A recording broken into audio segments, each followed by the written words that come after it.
Would you like to 10x your productivity and stop feeling so overworked and overwhelmed? Welcome to the Extreme Productivity Podcast with New York Times bestselling author and Inc. 500 entrepreneur, Kevin Kruse. Welcome to the show, and before we begin, listen to this awesome email I got from 7th grade school teacher. His name's Drew, and he sent me an email, and he said, "When I first came across your work, I was hooked with the 1440 reference and put up a 1440 sign in my classroom. My students were intrigued by it, and I've used it to help motivate them to make the time they have count. It was funny to hear some of them relate it to the time they spend on video games and have their eyes go wide as they figure out how much of their day they actually spent playing them. I think I saw real light bulbs above their heads." Drew is, of course, referring to the fact that there are 1,440 minutes in our day. 1440 is sort of the rallying cry for mastering our minutes to master our life. Thanks, Drew, for that email.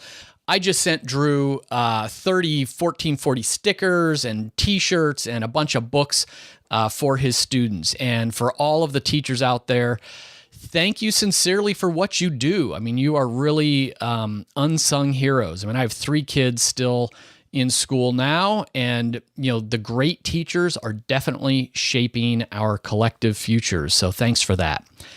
So in the last episode, I shared 7 ways I say no to people who are asking for my time without sounding like a complete jerk. And in this episode, I'm going to share 2 productivity secrets that I learned from 2 Superfast writers, authors that I know. But first, one of the most powerful lessons about productivity is to always know your one thing, your daily MIT, or most important task.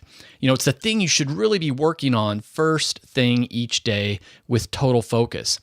But how do you figure out what your MIT is? Well, if you haven't done it already, you can download my MIT worksheet for free, of course. All you need to do is just text the word achieve to the number 44222. That's the word achieve to the number 44222, or just go to my website, productivity-podcast.com.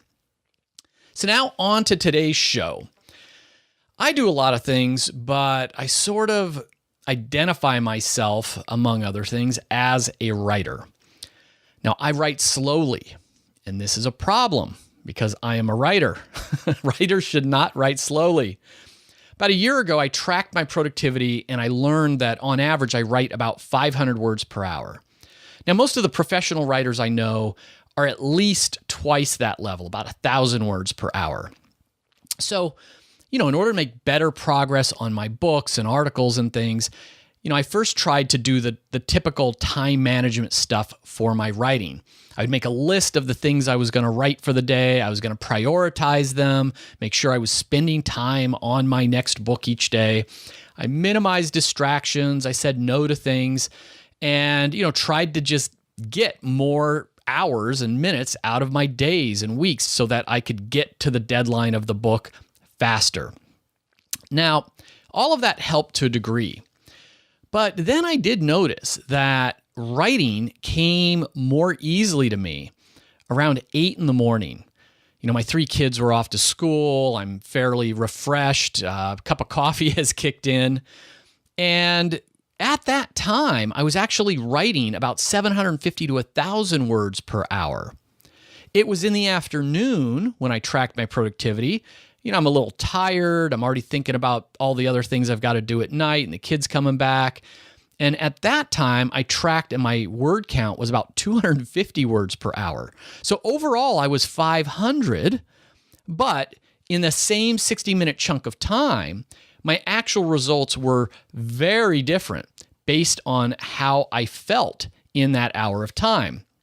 So, this is one of the many epiphanies I had. We like to use the term time management, but what does that really mean? I mean, we can't make more minutes. We can't really manage time. But what we can do is get more stuff done with less stress, hopefully, in the time that we have. So, what I started focusing on is energy management. Not so much managing our time, but managing our energy. When I'm high energy, I can write 1,000 words an hour. When I'm low energy, I'm writing 250. That's a big difference. And so the key is, how do you take the energy you already have and maximize it to be the most productive? One of the interviews I did for my book, 15 Secrets Successful People Know About Time Management, I interviewed a lot of authors. And, one of them is a guy named Johnny B. Truant. He is so prolific. He's got his own podcast. If you're interested in writing, it's called the Self-Publishing Podcast. And he and a couple of co-authors, his friends, wrote a book called Write, Publish, Repeat, The No Luck Required Guide to Self-Publishing Success. And he's written over 2.5 million words of fiction. And so when I interviewed him about his productivity secrets, he came to this point. He said, I have to know when I'm at my best for my most important work. Morning is for writing fiction. When I tend to slack off, after meetings or podcasts, and when I can get by with relatively mindless work, afternoons. It's not about getting maximal amounts done. It's about ideally matching my capacity versus my occasional need to screw around with what needs to be done at what time. So, the lesson on that is, again, identify when you work best, for each activity, and focus on these high-level activities doing your maximum productivity window. Save easier tasks like checking and responding to email for after lunch or other times when your energy levels are going to be lower. Now, there's another writer that had a little bit of a different spin on this. And, basically, her name is Monica Leonelli. She writes nonfiction as well as fiction. She wrote a book called Write Better Faster that I loved. And she talked about how she went from being a 600 word per hour writer to a 3,500 word per hour writer. Now, that's an insane amount of productivity. I mean, most novels are these days around 80,000 words, maybe 100,000 words. That means every 10 days she's cranking out 35,000 words. She could be writing a novel a month, or at least a first draft. So how'd she do it? Well, the first big breakthrough for Monica was she said she started using the Pomodoro method. And that is, if you haven't heard of it, it's this method developed, and that term comes from Francesco Cirillo. And, he named it after he was using a kitchen timer that happened to be in the shape of a tomato. Pomodoro means tomato in Italian. So anyway, the method is you set a timer for 25 minutes.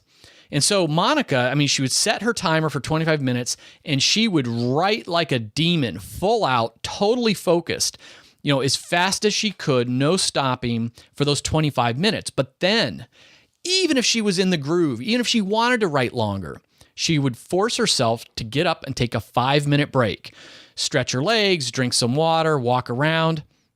These short bursts of focused writing, followed by a recharging break, enabled Monica to stay near this flow state, or at a peak productivity state, for longer periods throughout the day. Maybe I would be sitting down in my chair for 3 solid hours, or even 8 to 12. The entire morning. I'm gonna write this book. And I haven't exactly tracked it, but I was probably cranking 1,000 words in that first hour. But because I wasn't taking a break, I all of a sudden was losing focus and energy and clarity and creativity. And so maybe I was 750 words in that second hour, maybe closer to 500. I was probably then, maxing that downward spiral towards the end of that 4 hours, really hitting writer's block and stuff. So Monica, by doing 25 minutes on, 5 minutes off, and then repeating it, she's able to stay in peak productivity states longer. She didn't have any more hours to give, so she just increased her energy. And it's almost like she found 6 hours of more time, but it's only because she was getting more from her hours. The Pomodoro method is what that system is called. So, how can you take away some lessons and apply them to your life from these writers and from me, who I spend most of my time these days writing.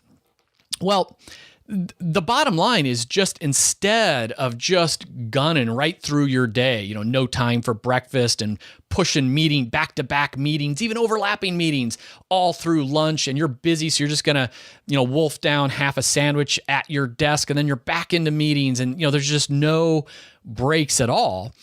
Try working in these focus bursts, no social media, no email, no phone calls, focus on one thing at a time and just hit it. These working jam sessions for 25 minutes and then pop up.